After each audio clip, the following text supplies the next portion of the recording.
Hello दोस्तों, M के study mall में आपका स्वागत है। तो जैसा हम सभी को पता है कि 26 दिसंबर को बिहार एसआई का पीटी एग्ज़ाम होने वाला है।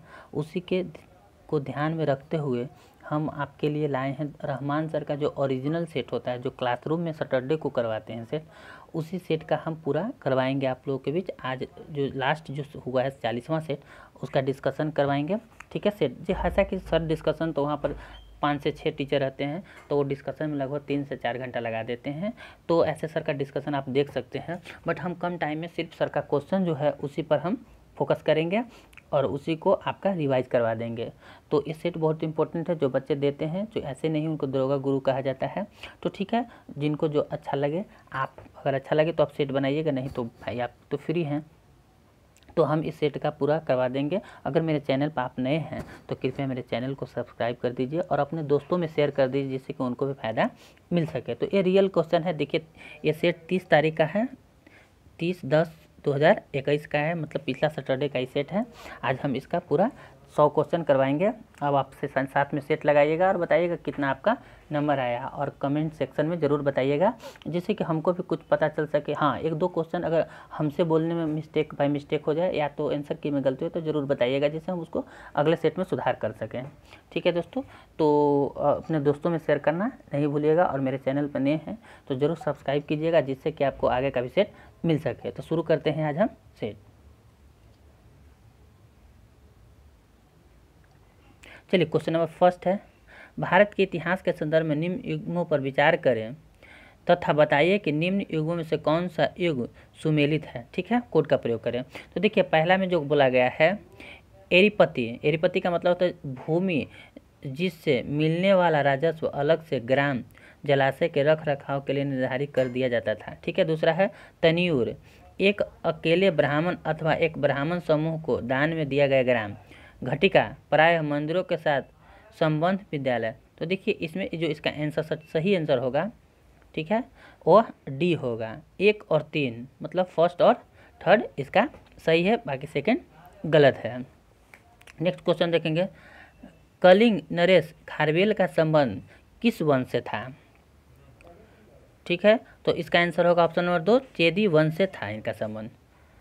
नेक्स्ट क्वेश्चन देखेंगे, चीनी यात्री संयुगिन ने भारत की यात्रा की थी, तो कब की थी। तो इसका आंसर होगा ऑप्शन नंबर 1, 515 से 520 ईस्वी। नेक्स्ट क्वेश्चन देखेंगे, दीवान ए अर्ज विभाग संबंधित था। तो दीवान ए अर्ज ऑप्शन नंबर 3 होगा, रक्षा विभाग से संबंधित था।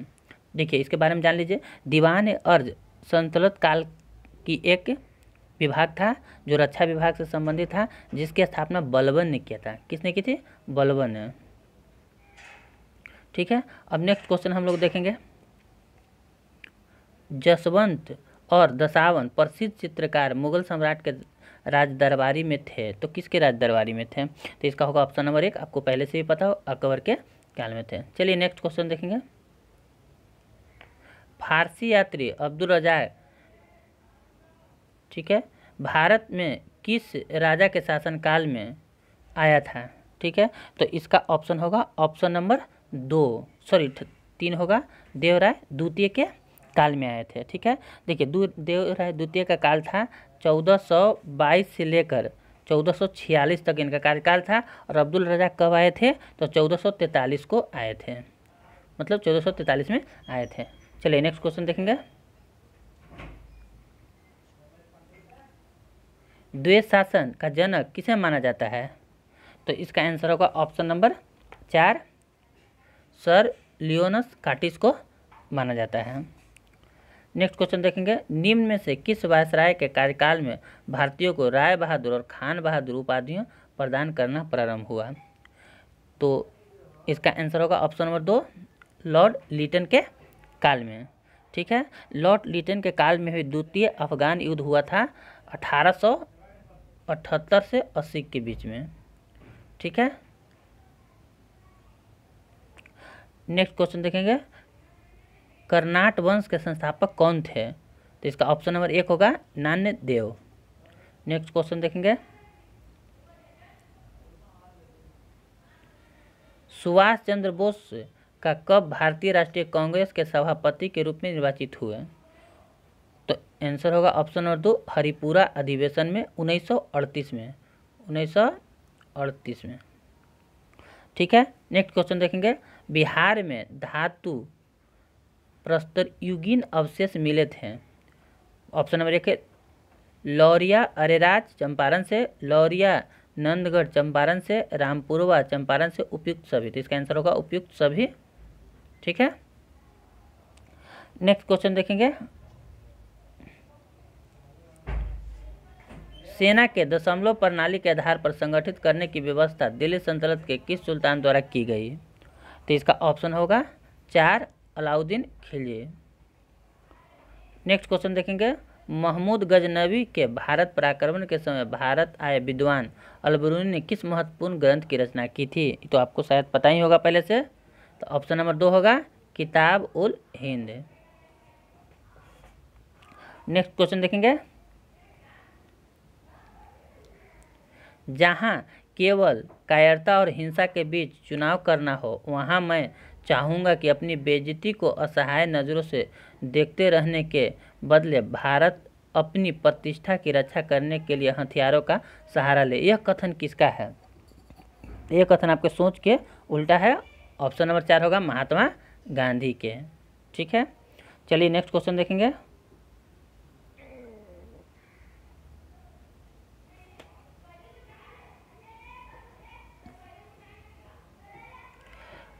कांग्रेस के किस अधिवेशन में हिंदी को सर्वप्रथम राष्ट्रभाषा के रूप में प्रयुक्त किया गया?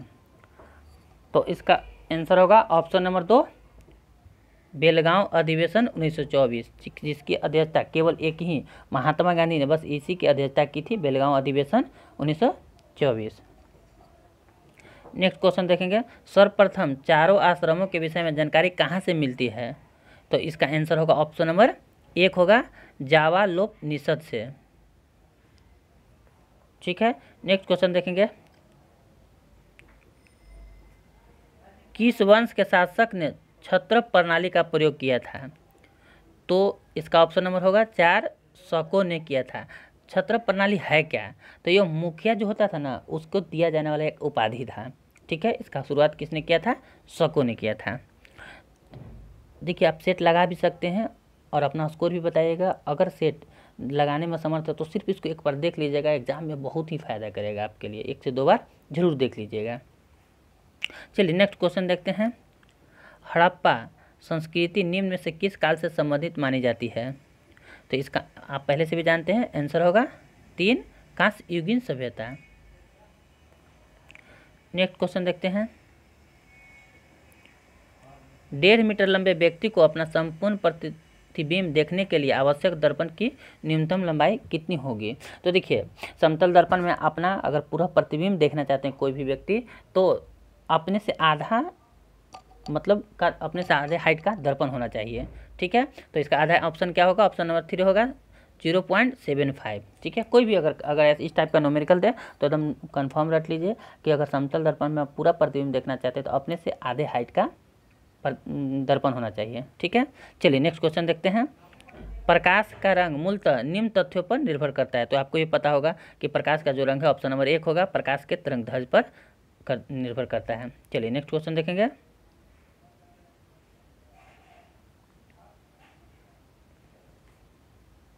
निम्न से किस रंग विकिरण का विक्षेपण सबसे कम होता है? तो आपको पहले से भी पता है कि जिसका तरंगदैर्घ्य सबसे अधिक होता है उसका विक्षेपण कम होता है, जिसका तरंगदैर्घ्य सबसे कम होता है उसका विक्षेपण सबसे अधिक होता है। तो सबसे कम किसका होगा? लाल का, क्योंकि सबसे ज़्यादा तरंगदैर्घ्य इसी का होता है। चलिए ऑप्शन देखेंगे। 2 समतल दर्पण एक दूसरे के समानांतर हो तो उसके बीच रखे जाने वाले वस्तु का प्रतिबिंब बनेगा। तो ये आपको ये पता है इन्फिनिटी मतलब असंख्य बनेगा। ऑप्शन नंबर 4 होगा। चलिए नेक्स्ट क्वेश्चन देखेंगे।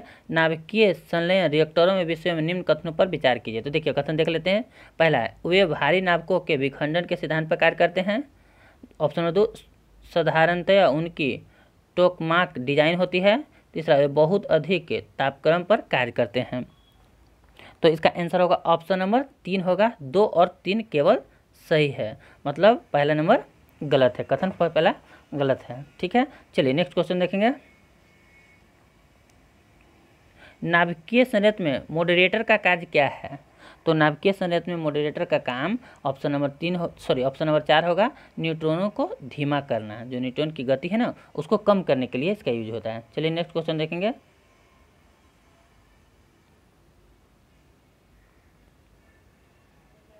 निम्न में से कौन सी गैस चूना जल को दूधिया कर देती है? तो आपको जब 7, 8 से गए होंगे उसी टाइम से आप रट रहे हैं कि कार्बन डाइऑक्साइड CO2 जो गैस होती है वह चूने पानी को दूधिया कर देती है। ठीक है, चलिए नेक्स्ट क्वेश्चन देखते हैं। 26, सूची 1 का सूची 2 से मिलान करना है। तो देखिए इसका हम डायरेक्ट मिलान कर दे रहे हैं। देखिए 1 का मिलान 4 से, 1 का मिलान 3 से, स्फोटम का मिलान कृत्रिम मधुरक के रूप में, फ्रेयॉन का मिलान प्रशीतक के रूप में,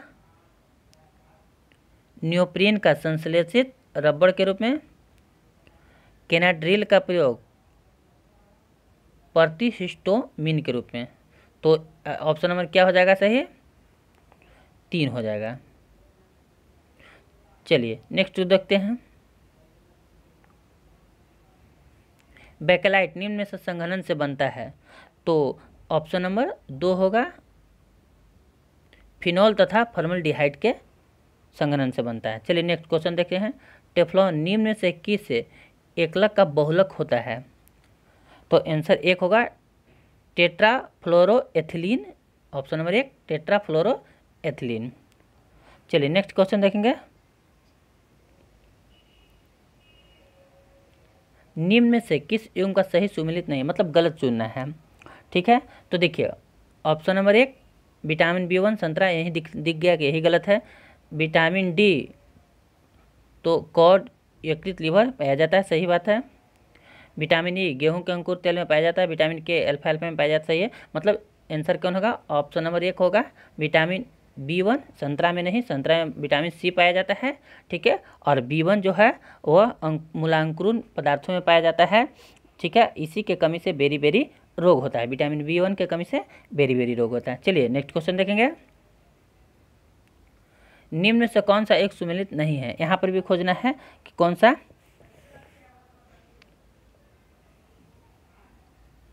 चलिए देखिए, तो ऑप्शन नंबर 1 होगा रेटिनॉल। तो देखिए इसका रासायनिक नाम दिया हुआ है, पूछ रहा है। तो रासायनिक रेटिनॉल विटामिन A का नाम है, इसे जीरोथैल्मिया होता है, सही बात है, और ये सही है। साइकोकोबालामिन, तो चूँकि पता है विटामिन B12 का ही नाम है और B12 में पाया जाता है ब्लड, तो रक्त अल्पता, ये भी सही है।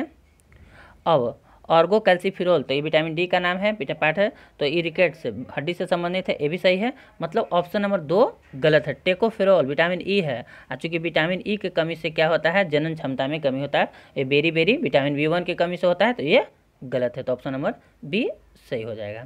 चलिए नेक्स्ट क्वेश्चन देखेंगे। जीव कोशिकाओं में आनुवांशिक लक्षणों के नियंत्रण निम्न में से कौन सा उत्तरदायी है? तो इसका आंसर होगा ऑप्शन नंबर 4 DNA। ठीक है, नेक्स्ट क्वेश्चन है, निम्न में से कौन सा प्रतिजैविक औषधि है?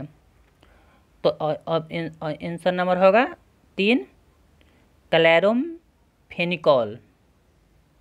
ठीक है, नेक्स्ट क्वेश्चन देखेंगे। ग्लाइकोजन का संचय होता है, तो आपको पहले से पता होगा, ऑप्शन नंबर 3 होगा यकृत एवं पेशियों में। नेक्स्ट क्वेश्चन देखेंगे।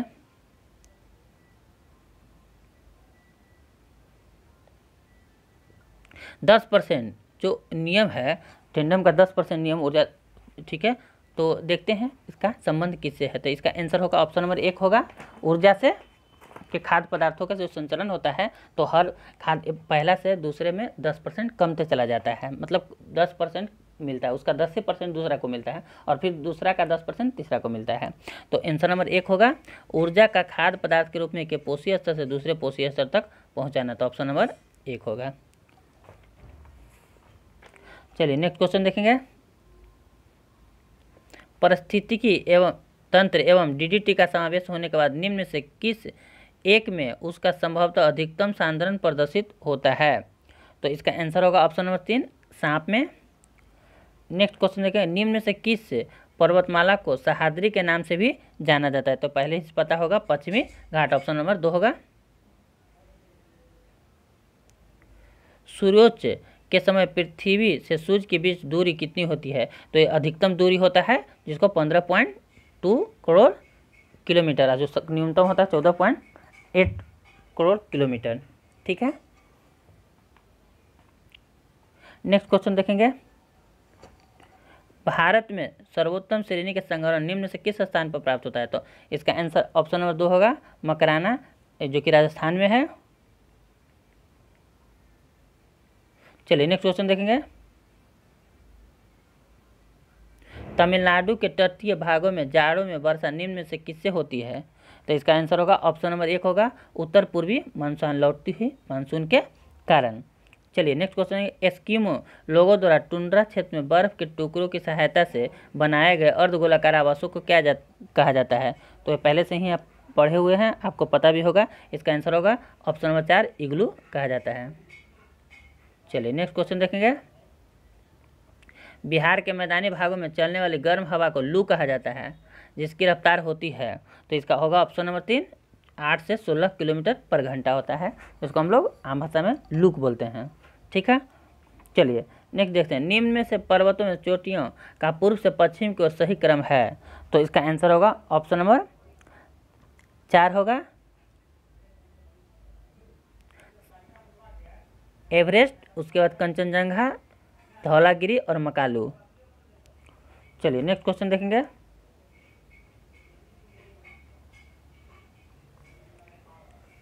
मध्य पूर्व देशों के समूह में शामिल है? तो इसका ऑप्शन नंबर 2 होगा, पश्चिमी एशियाई देश। नेक्स्ट क्वेश्चन देखेंगे। निम्न में से कौन सी जल संधि अंतर्राष्ट्रीय तिथि रेखा के समानांतर स्थित होती है? तो इसका आंसर होगा ऑप्शन नंबर 4, बेरिंग। नेक्स्ट क्वेश्चन देखेंगे। निम्न में से कौन सी नदी पाकिस्तान में नहीं बहती है? तो देखिए यहाँ से देखने वाली बात है, रावी पाकिस्तान में बहती है, सतलज पाकिस्तान में बहती है, चिनाब बहती है, मतलब ब्यास नदी पाकिस्तान में नहीं बहती है। ठीक है, नेक्स्ट क्वेश्चन देखेंगे। निम्न में से कौन सी जलधारा यूरोप का गर्म कंबल के रूप में जाना जाता है? तो आपको पता ही होगा कि गल्फा स्ट्रीम जो धारा है वह गर्म कंबल के रूप में जाना, जो गर्म जलधारा के नाम से जाना जाता है। संवैधानिक संशोधन विधेयक कि राज्य विधानमंडलों के पास कब भेजा जाता है?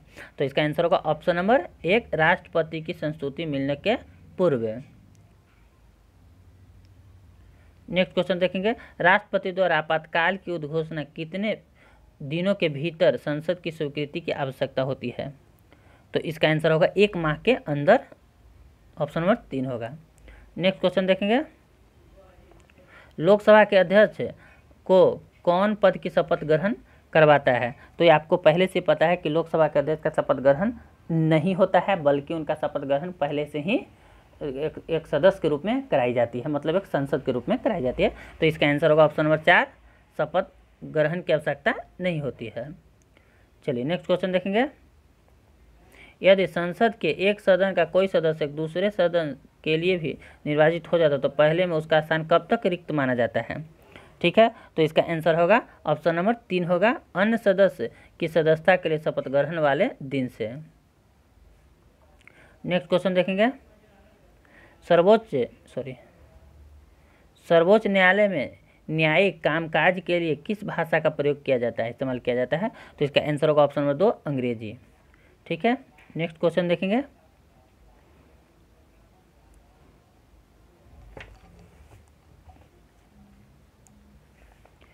भारत के संविधान का प्रारूप तैयार करने वाली संविधान सभा के सदस्य थे?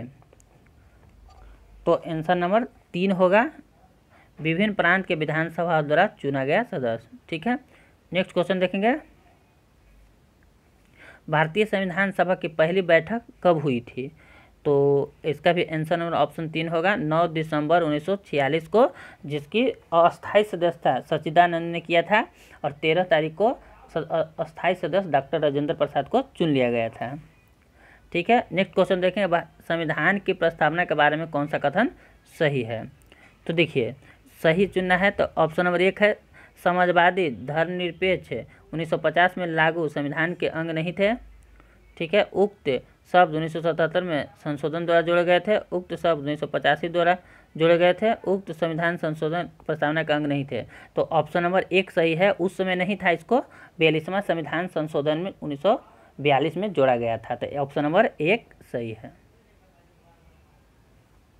नेक्स्ट क्वेश्चन देखेंगे, निम्न में से कौन सा कथन सत्य है? तो कथन पढ़ेंगे, संयुक्त राज्य अमेरिका में सरकार के संसदीय प्रणाली है। दूसरा, भारत सरकार के संघीय और एकात्मक दोनों प्रकार की प्रणाली है। फ्रांस में सरकार की संघीय प्रणाली है। पाकिस्तान के प्रधानमंत्री की नियुक्ति वहाँ की जनता के द्वारा होता है। तो इसका कथन नंबर 1 होगा, संयुक्त राज्य अमेरिका में सरकार की संघीय प्रणाली है। ठीक है, आपको दिख रहा होगा पाकिस्तान में प्रधानमंत्री की नियुक्ति वहाँ की जनता द्वारा नियुक्ति नहीं की जाती है, जनता द्वारा चयन किया जाता है। प्रधानमंत्री तो जो सदस्य जीतेगा उसके अनुसार पता चलेगा ना कि किसको बनाया किसके नहीं, जो पार्टी जीतेगी। ठीक है, तो चलिए नेक्स्ट क्वेश्चन देखेंगे,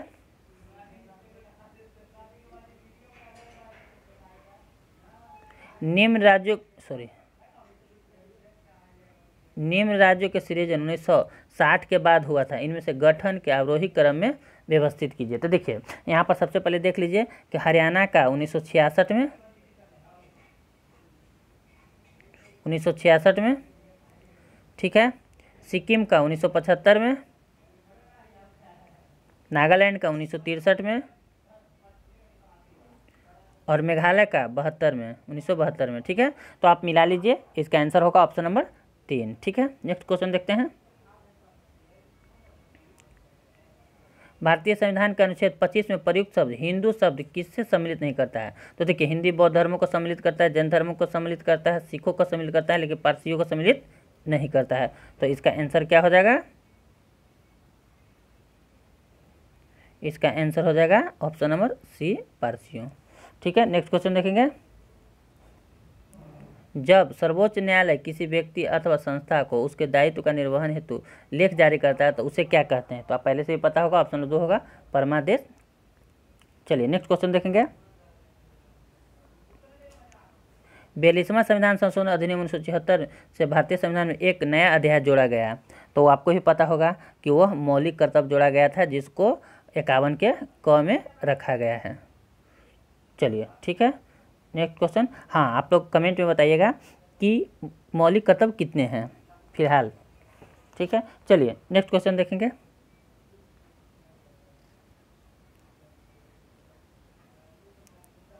संविधान के निम्न अनुच्छेदों में से एक के अंतर्गत संघ की कार्यपालिका शक्तियां राष्ट्रपति में निहित होती है। तो इसका आंसर होगा ऑप्शन नंबर 3, आर्टिकल 53। चलिए, उप प्रधानमंत्री पद सृजित होता है, इसका आंसर होगा ऑप्शन नंबर 2, संविधान के प्रावधानों से हटकर। नेक्स्ट क्वेश्चन देखेंगे, जैन दर्शन किससे संबंधित है? ठीक है, तो इसका आंसर होगा ऑप्शन 2, सांख्य से संबंधित है। नेक्स्ट क्वेश्चन देखेंगे, तिरुचिरापल्ली किस नदी के किनारे स्थित है? तो ये ऑप्शन नंबर 3 होगा, कावेरी नदी के किनारे स्थित है। Next question, the moment of list शीर्षक नामक पुस्तक किसकी रचना है? तो इसका आंसर होगा ऑप्शन नंबर 1, मेलिंडा गेट्स की पुस्तक है। नेक्स्ट क्वेश्चन देखेंगे, गीतांजलि एक्सप्रेस कहाँ से कहाँ तक चलती है? तो इसका आंसर होगा हावड़ा से मुंबई के बीच चलती, ऑप्शन नंबर 3 होगा। चलिए नेक्स्ट क्वेश्चन देखेंगे, विश्व वानिकी दिवस कब मनाया जाता है? तो इसका आंसर होगा ऑप्शन नंबर 2, 21 मार्च को मनाया जाता है। नेक्स्ट क्वेश्चन, भारत का पहला स्वदेशी तकनीक पर आधारित रिएक्टर कामिनी कहाँ स्थित है? तो इसका आंसर होगा कलपक्कम, तमिलनाडु में, ऑप्शन नंबर 2, तमिलनाडु में। चलिए नेक्स्ट क्वेश्चन देखेंगे, बहुत इंपॉर्टेंट क्वेश्चन है, इसको ध्यान से देखिएगा। फिनिक्स फॉर्म की स्थापना किसने की थी? देखिए फिनिक्स फॉर्म जो कि दक्षिण अफ्रीका में गांधी जी द्वारा स्थापित की गई एक आश्रम था, जिसका स्थापना 1904 में किया गया था। कब किया गया था? 1904 में। ठीक है, तो 1904 में किसके द्वारा? महात्मा गांधी के द्वारा। तो इसका आंसर होगा ऑप्शन नंबर 2। ठीक है, नेक्स्ट क्वेश्चन देखेंगे, वर्ष 2011 के जनगणना के अनुसार बिहार में पुरुष साक्षरता दर कितनी है? तो ऑप्शन नंबर 3 होगा 71.20। राष्ट्रीय शोक दिवस कब मनाया गया था? आज़ादी के पहले। तो आपको पता होगा ऑप्शन नंबर 4 होगा बंगाल विभाजन लागू होने के दिन मनाया गया था। चलिए नेक्स्ट क्वेश्चन देखेंगे। 19वीं शताब्दी के विख्यात भारतीय शायर मिर्जा गालिब ने प्रमुख 2 भाषाओं में लिखा है। वे लिखे थे कौन कौन भाषा? तो इसको देख लेते हैं हम लोग। तो इसका होगा ऑप्शन नंबर 3 पर्शियन और उर्दू। ऑप्शन नंबर 3 होगा पर्शियन और उर्दू। चलिए नेक्स्ट क्वेश्चन देखेंगे। पूर्ण आकार के गोल्फ के मैदान में कितनी छिद्र होती है? छिद्रों की संख्या होती है। तो इसका आंसर होगा ऑप्शन नंबर 4 18। चलिए नेक्स्ट क्वेश्चन देखेंगे। चलिए देखिए मैथ का क्वेश्चन है 5 गो। तो मैथ का क्वेश्चन आप देख लीजिएगा। अब इसमें थोड़ा सा सेट बड़ा लंबा हो जाएगा। अगर आप कमेंट में बताइएगा तो अगला सेट से हम इसका सोल्यूशन भी कर देंगे। ठीक है, अभी सिर्फ आंसर बता के आगे चल रहे हैं। ठीक है, ऐसे नॉर्मल मैथ है, कोई ज़्यादा टफ नहीं है। तो आंसर नंबर होगा,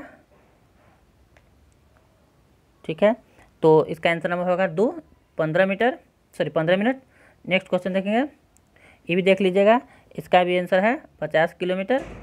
ठीक है, उसके बाद नेक्स्ट क्वेश्चन देख लीजिएगा 76 का, इसका आंसर है 16 सेकेंड।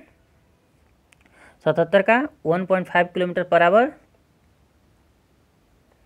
नेक्स्ट क्वेश्चन देख लीजिएगा 78।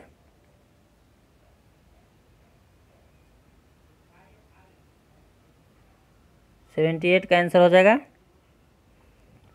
Option number 4 64.10। ठीक है, अब नेक्स्ट क्वेश्चन, अब करंट अफेयर से शुरू होता है। चलिए देखते हैं। किन 2 देशों के बीच नौसेना पासेस एक्सरसाइज का आयोजन अरब सागर में किया गया है? तो आपको पता है भारत और इंडोनेशिया के बीच। ऑप्शन नंबर 3 सही होगा।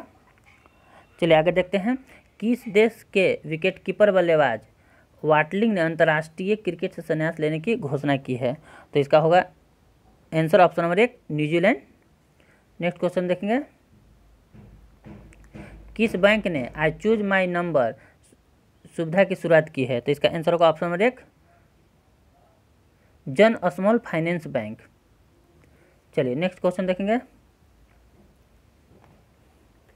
82 भारतीय चैम्बर ऑफ कॉमर्स आईसीसी द्वारा किसे ग्रीन ऊर्जा पुरस्कार से सम्मानित किया गया? तो इसका आंसर होगा ऑप्शन नंबर 3 इरिडा को। ठीक है, आगे देखते हैं। किस राज्य की पुलिस ने मिशन हौसला की शुरुआत की है? तो इसका आंसर होगा ऑप्शन नंबर 4 उत्तराखंड की पुलिस ने। चलिए नेक्स्ट क्वेश्चन देखेंगे। किस राज्य के कृषि विश्वविद्यालय के कोयटुम्बुर परिसर में बीमा बांस से एक ऑक्सीजन पार्क का निर्माण किया गया है? तो इसका आंसर होगा ऑप्शन नंबर 2 तमिलनाडु। ठीक है, आगे नेक्स्ट क्वेश्चन देखते हैं। आयरन डोम किस देश की वायु रक्षा प्रणाली है? तो इसका आंसर होगा ऑप्शन नंबर 4 इजराइल की। चलिए नेक्स्ट क्वेश्चन देखेंगे। किसे विश्व खाद्य पुरस्कार 2021 प्रदान किया गया? तो इसका आंसर होगा option number 1 doctor Shakuntala Harak Singh Thilsted को। ठीक है, नेक्स्ट क्वेश्चन देखेंगे। निम्न में से कौन सा संयुक्त राष्ट्र के नए मानवीय प्रमुख नियुक्त किए गए हैं? तो इसका आंसर होगा ऑप्शन नंबर 3 मार्टिन ग्रिफिथ्स को। चलिए नेक्स्ट क्वेश्चन देखेंगे। किसके द्वारा पहली ब्रिक्स रोजगार कार्य समूह की बैठक की अध्यक्षता की गई? तो इसका आंसर होगा ऑप्शन नंबर 4 भारत। ठीक है, नेक्स्ट देखते हैं। जियोजित फाइनेंशियल सर्विस ने किस बैंक के साथ अपने ग्राहकों को 3-in-1 खाता प्रदान करने के लिए समझौता किया है? तो इसका आंसर होगा option number 1 Punjab national bank PNB। Next देखेंगे। किस अंतर्राष्ट्रीय विज्ञापन स्वविनियमन परिषद ICAS की कार्यकारी समिति में नियुक्त किया गया है? तो इसका आंसर होगा ऑप्शन नंबर 2 मनीष कपूर को। नेक्स्ट क्वेश्चन देखेंगे। परिवार और नई तकनीक थीम के साथ किस दिन अंतर्राष्ट्रीय परिवार दिवस मनाया गया? तो इसका आंसर होगा ऑप्शन नंबर 2 15 मई को। चलिए नेक्स्ट क्वेश्चन देखेंगे। फॉर्चून पत्रिका द्वारा जारी 2021 के विश्व के 50 महानतम नेताओं की सूची में किसे शीर्ष स्थान में शामिल किया गया है? तो इसका आंसर होगा ऑप्शन नंबर 4 जोसिंडा अर्डर्न को, जो कि न्यूजीलैंड के प्रधानमंत्री हैं। चलिए नेक्स्ट क्वेश्चन देखेंगे और लगता है सेट का लास्ट ही है। चलिए, यदि भारतीय रुपये का अमेरिकी डॉलर के साथ अवमूल्यन किया जाए तो परिणाम क्या होगा? ठीक है, तो इसका आंसर होगा ऑप्शन नंबर 3, 1 और 2। मतलब भारत के लिए अमेरिकी आयात महंगे हो जाएंगे और भारतीय निर्यात अमेरिका के लिए महंगे हो जाएंगे। ठीक है, चलिए नेक्स्ट क्वेश्चन देखेंगे। भारत में किसी श्रृंखला एवं मूल्य वर्ग के नोट की वैधता वापस लेने का अधिकार किस धारा के अंतर्गत उल्लेख किया गया है? तो इसका आंसर होगा ऑप्शन नंबर 2, आरबीआई अधिनियम 26 के 2 के तहत। चलिए नेक्स्ट क्वेश्चन देखेंगे। यदि राजकोषीय घाटे एफडी से ब्याज भुगतान निकाल दिया जाए तो किसके बराबर होगा? तो ऑप्शन नंबर 2 होगा प्राथमिक घाटे के बराबर होगा।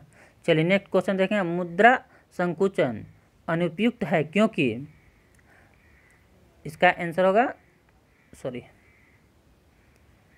होगा उपयुक्त सभी। देख लेते हैं क्या क्या। आर्थिक विकास अवरुद्ध होते हैं, बड़े पैमाने पर बेरोजगारी होती है, व्यापार एवं उद्योग पर प्रतिकूल प्रभाव पड़ता है। इसलिए आंसर होगा सभी। ठीक है, चलिए नेक्स्ट क्वेश्चन देखेंगे। सीमांत उपयोग प्रवृत्ति MPC होती है तो ऑप्शन नंबर 1 होगा 0 से 1 के बीच। चलिए नेक्स्ट क्वेश्चन देखेंगे। 4 GST बिल कब पास किए गए? तो इसका आंसर होगा ऑप्शन नंबर 3 होगा 29 मार्च 2017 को लोकसभा से और 6 अप्रैल 2019 को राज्यसभा से GST बिल पास किया गया था 2017। चलिए आगे देखते हैं। मुद्रा के द्वितीय कार्य के अंतर्गत कौन से आते हैं? तो ऑप्शन नंबर 2 होगा केवल 2, मूल का संचयन। ठीक है, चलिए नेक्स्ट क्वेश्चन देखेंगे और लास्ट देखेंगे। भारत के राष्ट्रीय आय का वैज्ञानिक गणना का श्रेय किसे जाता है? तो आंसर होगा option number 3, professor VKRV Rao को। तो इस तरह से हम लोग आज 100 क्वेश्चन खत्म कर चुके हैं। तो दोस्तों अगर सेट अच्छा लगे, कोई भी अगर परेशानी हो सेट में, क्या हमसे कमी रह जा रही है, कमेंट में आप बताएं, जो कि हम अगले सेट में उसका सुधार करेंगे। ठीक है दोस्तों, बस आपसे आग्रह है कि हम इसी तरह से आपको सब सेट प्रोवाइड करेंगे सर का क्लासरूम का। ठीक है, कोई बुक का सेट नहीं है, रहमान सर के क्लास का सेट है, सप्ताह में 1 या 2 दिन चलता है, उसी का हम लोग कर रहे हैं। ठीक है दोस्तों, तो बस आपसे आग्रह है कि मेरे वीडियो को अपने दोस्तों में शेयर करें और मेरे चैनल पे नए हैं तो सब्सक्राइब करें। धन्यवाद।